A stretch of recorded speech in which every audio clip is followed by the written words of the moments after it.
Et yo les gars et les filles d'ailleurs, j'ai remarqué que vous êtes de plus en plus de filles à me suivre, donc je vous oublie pas. Basic Fit qui décide d'allumer la musique au même moment. Retour du format vlog, ça fait encore plus de temps. Honnêtement, c'est le format que je préfère tourner, mais c'est également le format qui m'apporte le moins de choses et qui me prend le plus de temps. C'est pour ça que j'en ai pas fait trop ces derniers temps, mais dans les semaines à venir, dans les mois à venir, je vais en faire beaucoup plus parce que je vais avoir beaucoup de choses intéressantes à vous montrer. Mais on en reparlera au moment venu.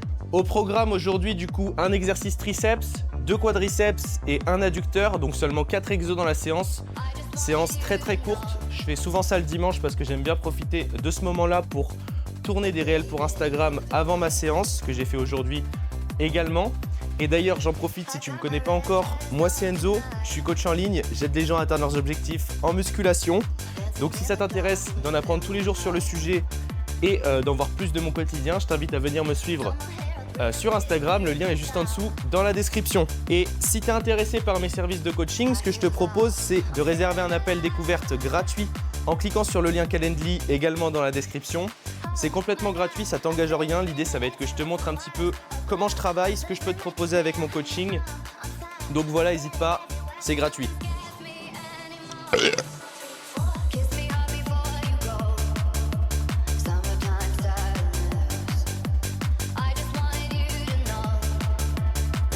Donc, le premier exercice de cette séance, c'est une extension triceps au-dessus de la tête pour travailler un petit peu plus en position étirée au niveau de la longue portion. C'est un pattern de mouvement sur lequel je suis pas du tout à l'aise en temps normal. Donc j'ai creusé un petit peu et j'ai trouvé ce setup sur lequel justement je suis très à l'aise. L'idée du coup, c'est de venir prendre la poulie comme ça, de me caler dans le banc. Je viens poser mon coude ici sur le bout du banc, ça me permet d'avoir un support, de pas du tout bouger l'épaule et de me concentrer uniquement sur mon extension de coude. Je viens me pencher en avant comme ça pour aller chercher plus d'étirement. Je me stabilise et là, il n'y a plus qu'à faire une extension. J'ai un super alignement entre la main, le coude, l'épaule et le câble du coup. Je suis bien dans l'axe, ça me permet d'avoir aucune contrainte au niveau des articulations ou quoi. Et c'est littéralement un banger cet exercice. Et alors, petit tips. Je pense que tu as remarqué, j'utilise pas de cuff, j'utilise pas de poignet sur mon extension triceps. J'utilise une sangle de tirage comme ça. Ça peut littéralement te sauver la vie si tu oublies tes cuffs ou tout simplement que tu n'en as pas. L'idée en gros, c'est que tu prends ta sangle comme ça, de façon classique. Tu viens la passer dans ton mousqueton, comme ça. Tu refermes ta main par-dessus. Et là, tu as une poignée super ergonomique qui vient te prendre justement au poignet, qui t'évite de casser ton poignet sur ton extension triceps. Et moi, c'est comme ça que je suis plus à l'aise. Bonus, je viens même prendre une poignée comme ça que je rajoute dans ma main et que je referme. Ça me permet d'avoir quelque chose à serrer dans ma main. C'est pas obligatoire. Je me sens plus à l'aise comme ça personnellement. Je suis plus fort comme ça.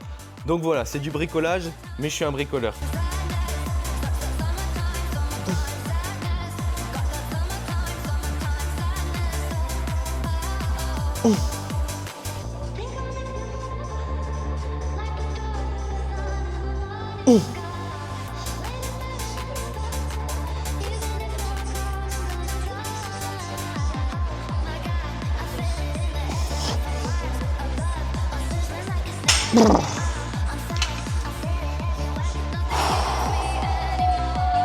Et d'ailleurs, tu t'es peut-être posé la question suivante, pourquoi est-ce que je viens placer mes triceps dans mes séances jambes et pas directement dans mes séances haut du corps? Et c'est tout simplement parce que oui, j'ai un focus sur les triceps dans ma programmation, mais j'ai également un focus sur les pecs. Et donc si je veux pas que les deux groupes musculaires s'interfèrent puisque les triceps interviennent sur mes mouvements de poussée, je préfère décaler les deux dans 2 séances différentes. Donc je viens faire les triceps 2 fois dans la semaine sur mes séances jambes et les pecs 2 fois dans la semaine sur mes séances haut du corps. Et du coup, ce qui est important à comprendre dans ce genre de situation, c'est qu'il n'y a pas de split parfait. C'est pas parce que personnellement, je suis en upper-lower que j'ai pas le droit de faire des muscles du haut du corps quand je fais le bas du corps et inversement. L'idée, c'est de trouver le bon compromis. Le nom que tu mets sur ton split, en réalité, c'est un détail. L'important, c'est ce qu'il y a dans tes séances et est-ce que c'est cohérent par rapport à tes objectifs? Est-ce que ça va te permettre d'avoir une bonne stimulation sur les groupes musculaires que tu veux sans accumuler trop de fatigue? Donc, quand tu crées un programme, il faut surtout que tu réfléchisses à ça.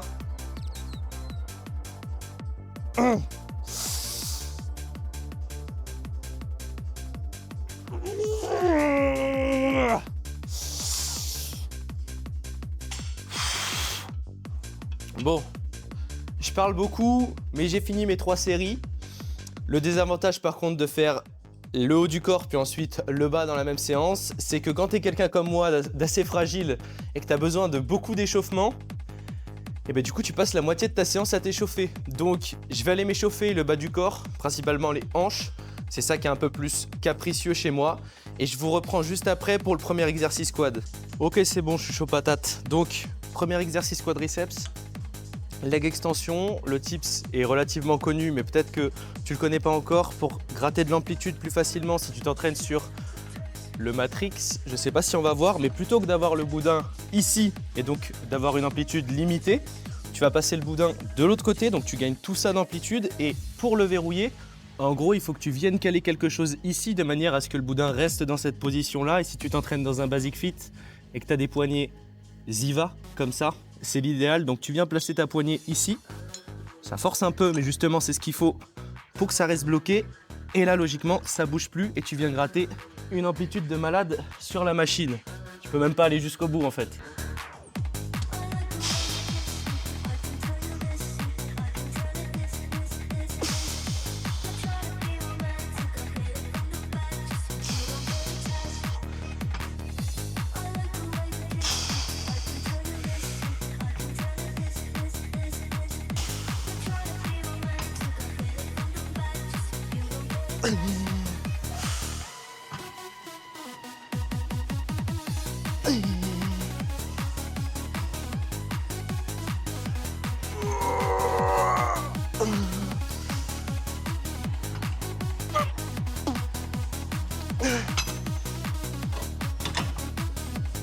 Pourquoi je fais le mouvement en unilatéral comme ça et pas directement en bilatéral?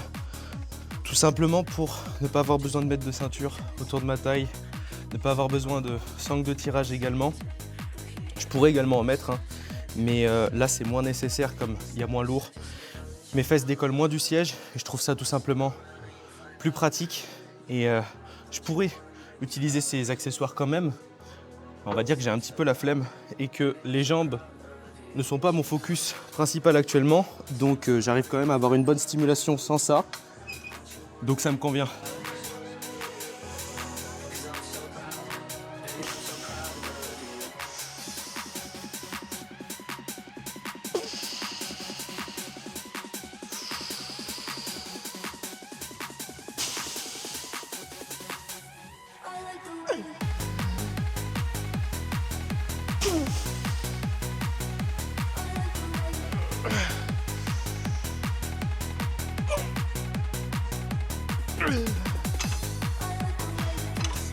Et là, attention, je vais faire une hot take, une série poussée à l'échec sur un leg extension. C'est bien plus difficile qu'une série poussée à l'échec sur la presse à cuisse. Et je pense que si tu n'es pas d'accord avec moi, c'est juste que tu n'es pas capable d'avoir une intensité suffisamment haute sur le leg extension. La plupart des gens qui vont faire cette machine, en fait, ils vont s'arrêter à la brûlure, ils vont s'arrêter à l'inconfort et au final, ils vont garder plein de répétitions en réserve en pensant qu'ils sont à l'échec alors qu'ils ne le sont pas. Et c'est pour ça que sur une presse à cuisse où c'est bien plus facile de se pousser dans ces retranchements, ils vont avoir beaucoup plus de mal. Mais en réalité, quand tu as une intensité similaire entre les deux machines, je peux te dire quand même qu'à l'extension, ça demande beaucoup plus de résilience mentale pour poursuivre ta série, aller chercher ces dernières répétitions alors que, putain, ça brûle.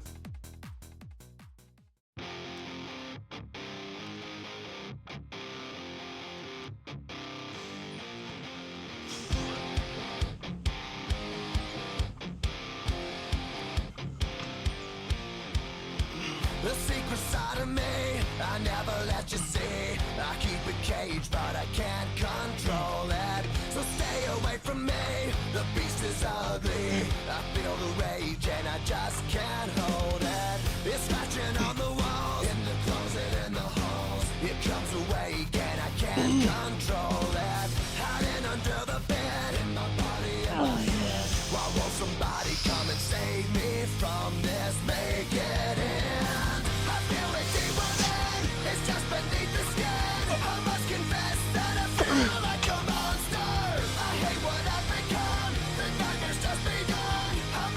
Ok, du coup, 2 séries de leg extension terminées pour raccourcir complètement mes quadriceps. Et maintenant, on va enchaîner avec 2 séries de presse à cuisse, encore une fois, pour les quadriceps, pour cette fois-ci aller chercher plus d'étirement. Ce qu'on sait aujourd'hui, c'est que plus tu avances dans ta séance, plus tu accumules de la fatigue, moins tu vas être capable de raccourcir un muscle. C'est là que tu vas perdre de l'énergie le plus rapidement. Donc, tu as tout intérêt à raccourcir d'abord dans un premier temps ton muscle en début de séance pour ensuite te tourner plutôt vers des exercices en position étirée ou avec une forte tension d'étirement plus tard dans ta séance, là où il te restera encore de l'énergie et du coup bénéficier du meilleur rendement en termes de stimulus d'hypertrophie. Et oui, je commence par du leg extension, mais c'est pas de la pré-fatigue. Commencer par de l'isolation en début de séance, c'est un super moyen d'avoir un super stimulus musculaire sur un muscle en particulier, à condition que tu n'appelles pas ça de la pré-fatigue. Si tu appelles ça de la pré-fatigue, c'est que tu vas faire du pump, tu vas pas t'entraîner suffisamment dur, pas suffisamment proche de l'échec pour avoir un bon stimulus musculaire et tu vas juste accumuler de la fatigue. Et c'est tout l'inverse de ce qu'on veut en musculation. Nous, ce qu'on veut, c'est le plus gros stimulus possible avec le moins de fatigue possible. Donc quand tu commences par de l'isolation, traite tes mouvements d'isolation comme tes polyarticulaires et entraîne-toi à l'échec. Ou du moins, très proche de l'échec. Donc maintenant, on passe sur la presse à cuisse. Ce dont j'aurais besoin pour avoir moins de flexion de hanche et être plus à l'aise sur le mouvement, c'est coucher encore plus le dossier. Malheureusement, au niveau du réglage, on est déjà au maximum. Donc, c'est pas grave. Je vais bricoler comme d'habitude et je vais créer une déclinaison du banc, du siège plutôt, artificiellement avec des disques, comme ça. Donc, hop, je crée une pente comme ça. Ça me permet d'avoir une position beaucoup plus allongée. Évidemment, on n'est pas des sadomaso, donc on rajoute des petits tapis par-dessus.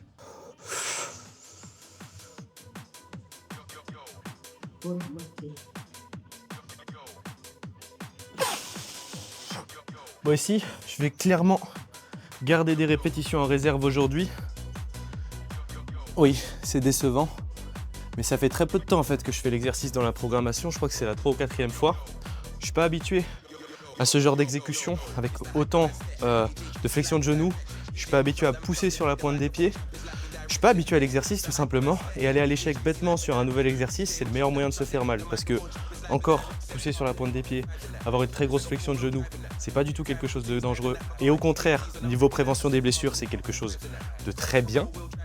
Mais si c'est fait intelligemment et progressivement, comme toujours. Et c'est pour ça qu'aujourd'hui, je vais préférer garder 1 à 2 répétitions de réserve sur mes séries plutôt que d'aller à l'échec ou à 0 RIR.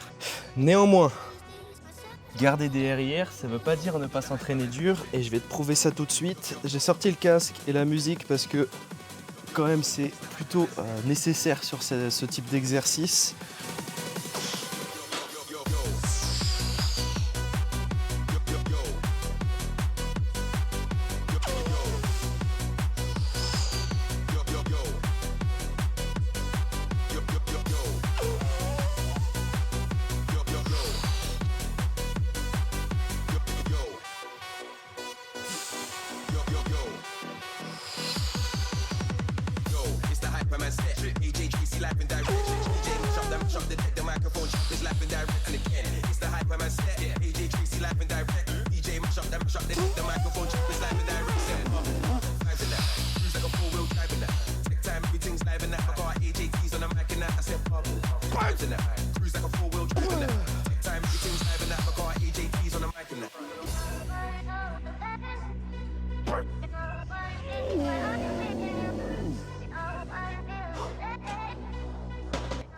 Là, j'estime qu'il m'en restait 2. Bon, là, ce qui est très bien, c'est que je me suis très bien senti sur la série alors que ça faisait 2 semaines sans faire l'exercice. Il y a beaucoup de choses à revoir techniquement, mais en vrai, je suis plutôt content. J'ai bien estimé ma proximité à l'échec après avoir regardé la série. Et ouais, c'est bien, je pense que je vais laisser la même charge. Essayer de faire peut-être 5 répétitions pour la 2e. Et puis ensuite, on passera sur le dernier exo.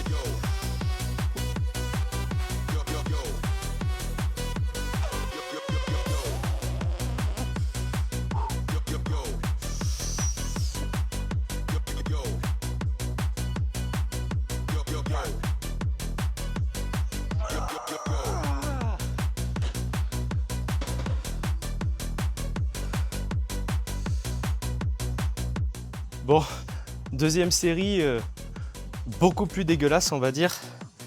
Mais ça va, je suis content, pareil, 5 répétitions, c'est ce que je voulais. Niveau proximité de l'échec, on est pas mal également. Le seul inconvénient que je trouverais sur ce setup, c'est que j'ai les mains qui glissent. Au lieu de prendre les poignées directement parce qu'elles sont mal placées, je vais la prendre sous le siège, sous mes fesses. Donc j'ai un peu un grip comme ça, mais la surface fait que ça glisse beaucoup. Et au bout d'un moment, je suis obligé de me replacer dans la série, donc ça casse un petit peu le momentum du truc. Mais honnêtement, c'est vraiment un détail. J'ai des petites idées pour corriger ça, mais j'avais la flemme de trop bricoler et innover aujourd'hui, déjà que la vidéo me prend du temps. Donc voilà. Et sinon, déchargez vos machines les gars, et les filles d'ailleurs. J'arrive à chaque fois le matin, la presse à cuisse, elle est full plaque. 5, 6, 7 plaques par côté parfois. Donc on sait pas, il y a peut-être des strongman qui s'entraînent la nuit, ou juste des gens qui égolistent. Mais en tout cas, déchargez vos machines, c'est pas cool pour la personne qui arrive après. Et donc, on finit la séance avec des adducteurs, là aussi 2 séries seulement.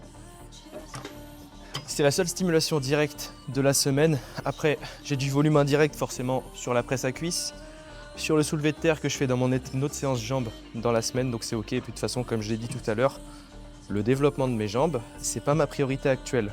Et cette machine à adducteur Matrix, tu la connais certainement, elle est particulièrement légère, donc si t'as pas de gym pin, tu peux très vite être limité par la charge. Donc ce que je te recommande, c'est de pas tricher ton mouvement. J'ai beaucoup de clients qui font cette erreur en fait, qui est de compenser avec le bassin. Ce qu'on voit souvent, c'est des gens en position étirée qui, enfin en tout cas sur la phase d'étirement, qui viennent arquer le dos et au moment de repartir, qui vont au contraire envoyer leur bassin en avant, faire une rétroversion comme ça.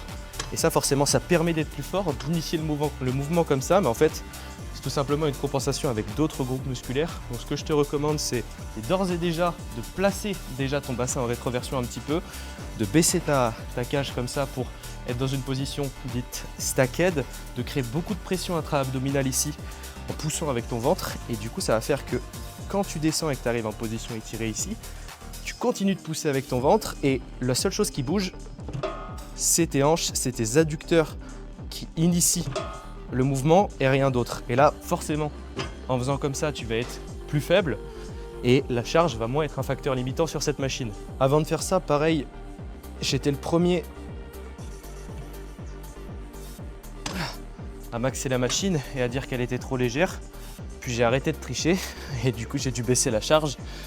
Et maintenant, j'ai de la marge de progression.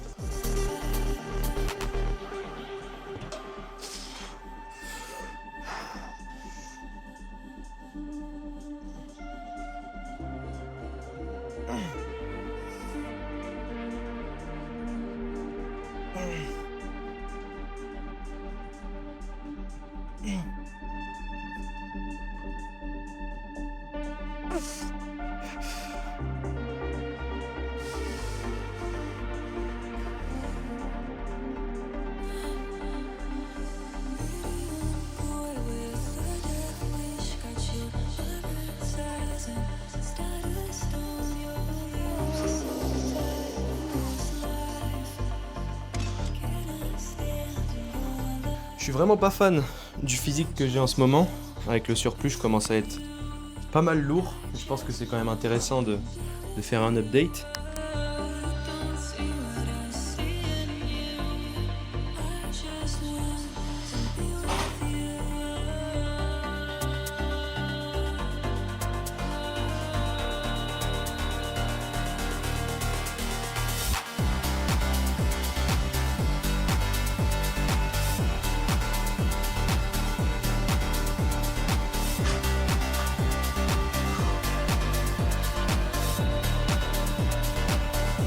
Et donc voilà, séance terminée.